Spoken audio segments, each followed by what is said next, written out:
Students, welcome you all in our classes provided by Eminent Public School. Here is Anjali to teach you social science.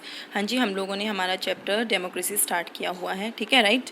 तो हम लोगों ने इसके MCQ very short answer type questions और word meaning कर लिए हैं। I hope आप लोग नोट भी कर रहे होंगे और साफ हैंड राइटिंग में प्लीज़ इन्हें लिखिएगा, ठीक है। आज हम इसके शॉर्ट आंसर टाइप क्वेश्चंस करेंगे। आई होप कल ज़्यादा नहीं हुआ होगा, ठीक है, आप कर लेना धीरे धीरे से, ठीक है। आज हम इसका इसके 5 क्वेश्चन हैं, ठीक है, तो इन्हीं को करेंगे शॉर्ट आंसर टाइप क्वेश्चन में। तो हम फर्स्ट क्वेश्चन हम स्टार्ट करते हैं। Democracy means the rule by common people. Democracy का मतलब ये है कि इसमें क्या है, जो आम व्यक्ति होते हैं, आम लोग होते हैं, वो क्या है, रूल करते हैं, शासन करते हैं। Justify this statement. मतलब ये जो स्टेटमेंट दी गई है इसको जस्टिफाई कीजिए, इसकी व्याख्या कीजिए, ठीक है।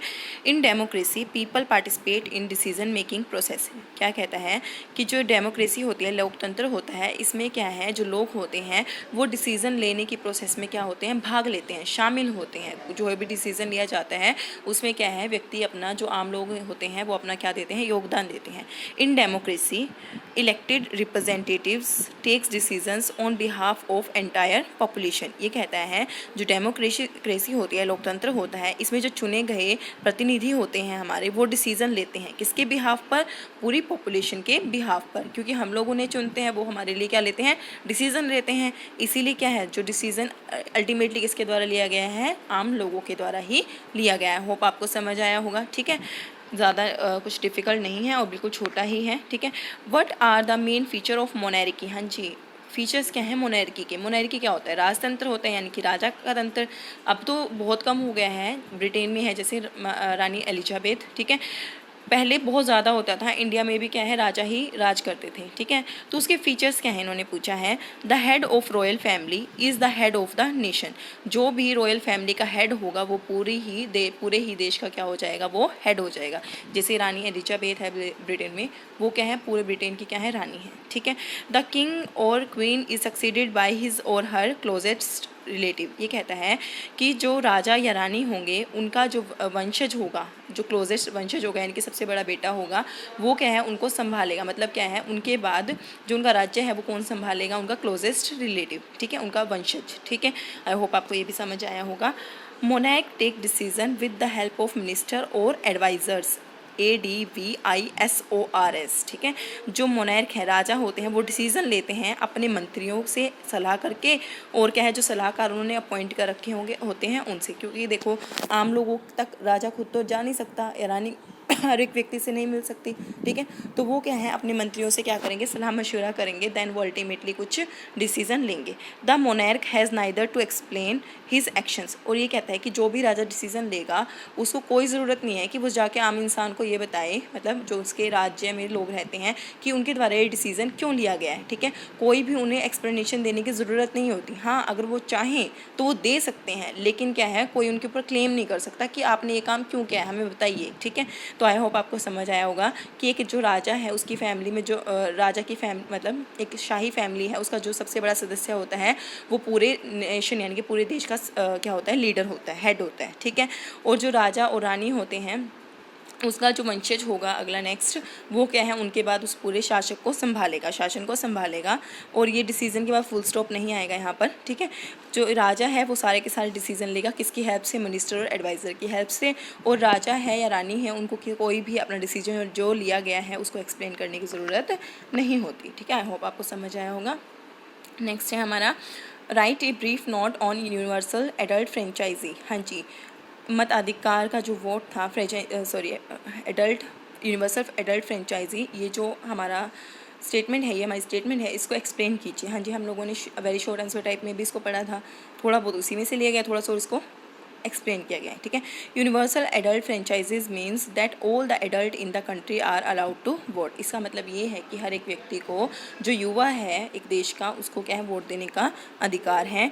Now no government can claim itself to be a democratic government. ये कहता है कि कोई भी सरकार अपने आप से क्लेम नहीं कर सकती कि मैं तुम पर राज करूंगी या मैं शासक हूँ, without allowing allowing all adults to vote, जब तक उन्हें क्या है लोगों के द्वारा वोट नहीं दिए जाते और उनके द्वारा चुना नहीं जाता, तब तक क्या है वो खुद ये नहीं कह सकते कि हम यहाँ पर शासन करेंगे। आई होप आपको समझ आया होगा कि क्या है यूनिवर्सल एडल्ट फ्रेंचाइज का मीनिंग है कि हर एक युवा को वोट देने का अधिकार है, और जब तक लोग उसको नहीं चुनते वोट के द्वारा, तब तक वो किसी को ये नहीं कह सकती कि हम लोग यहाँ पर रूलिंग पार्टी हैं। ठीक है, उसके बाद नेक्स्ट क्वेश्चन है हमारा, why do you think equality is the central theme of democracy. ये कहता है कि आप ऐसा क्यों सोचते हैं कि जो इक्वलिटी है वो सेंट्रल थीम होना चाहिए। हमने पढ़ा था एमसीक्यू में कि जो हमारी डेमोक्रेसी है उसका सेंट्रल थीम क्या है, इक्वलिटी क्यों होना चाहिए ये पूछ रहा है। ठीक है, equality is the central theme of democracy. Equality central theme है लोकतंत्र का, बिकॉज कन्फ्लिक्ट में राइज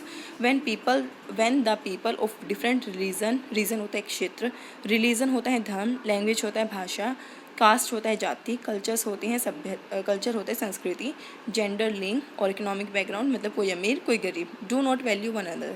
ये कहता है क्योंकि क्या है हमेशा अमीर गरीब, अलग अलग भाषाओं के लोगों के बीच में, अलग अलग क्षेत्रों के लोगों के बीच में, ठीक है, स्त्री पुरुष में और क्या अमीर गरीबों के बीच में हमेशा क्या रहता है, कन्फ्लिक्ट रहता है, एक संघर्ष रहता है। ठीक है, equality provide a peaceful solution. जो एक समानता है उसने क्या किया, एक शांतिपूर्वक सॉल्यूशन दिया टू दिस प्रॉब्लम, इस प्रॉब्लम को सॉल्यूट करने के लिए, because it gives equal opportunity to all individual before the law of the land.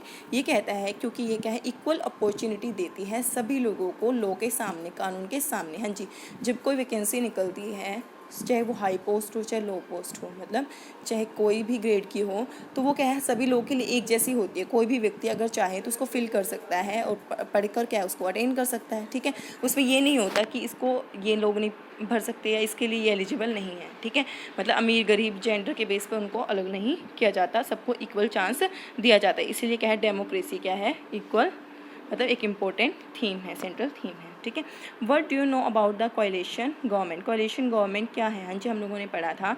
कई बार क्या होता है जब वोट दिए जाते हैं, ठीक है, हमने कहा ना जिसको आधी से ज़्यादा सीट मिलेंगी, जितनी सीट होगी वो क्या हो जाएगी, हमारी सरकार बन जाएगी। लेकिन क्या होता है कई बार ऐसा होता है जितनी भी पॉलिटिकल पार्टीज़ खड़ी हुई उनमें से किसी को भी क्या है आधी से ज़्यादा सीट नहीं मिलती हैं। ठीक है, तो इस केस में कौन गवर्नमेंट रूल करेगी, कौन सी पार्टी क्या है रूल करेगी, तब क्या होता है दो या दो से ज़्यादा जो पार्टीज़ होती हैं वो क्या बना लेती हैं, गठबंधन बना लेती हैं। ठीक है, क्या बना लेती हैं, गठबंधन, उसको बोलते हैं कोएलिशन। ठीक है, और फिर क्या है वो अपने में से उस व्यक्ति को चुनकर क्या बना लेती हैं, वो क्या बना लेती है, पार्टी बना लेती हैं और क्या बन जाती है वो कोएलिशन गवर्नमेंट, यानी कि गठबंधन सरकार। Coalition government means if no single party wins clear majority. अगर कोई एक सिंगल पार्टी मेजॉरिटी से नहीं जीतती है, two or more parties together may form the government. फिर दो या दो से ज़्यादा मिलकर जो पार्टीज़ होती हैं वो क्या बना लेती हैं, सरकार बना लेती हैं, उसी को क्या बोलते हैं, कोएलिशन गवर्नमेंट। हाँ जी, आई होप आपको समझ आए होंगे। 5 क्वेश्चन इंपॉर्टेंट भी हैं, ईजी भी हैं, बहुत ईजी लैंग्वेज में करवाए भी गए हैं। ठीक है, आप इनको बहुत अच्छी राइटिंग में लिख लेना, और कोई वर्ड ना समझ आए हो, क्योंकि मेरी राइटिंग मेरे ख्याल से ज़्यादा अच्छी नहीं है, तो आप मुझसे पूछ लीजिएगा। ठीक है, आपकी बुक में भी ये सब दिया गया है। ठीक है, तो आप उसमें से स्पेलिंग्स को देख लीजिएगा, अगर कोई मिस्टेक हुई हो तो मुझे माफ़ कीजिएगा। ठीक है, तो मिलते हैं हमारी नेक्स्ट क्लास में, तब तक के लिए स्टे सेफ, स्टे हेल्दी।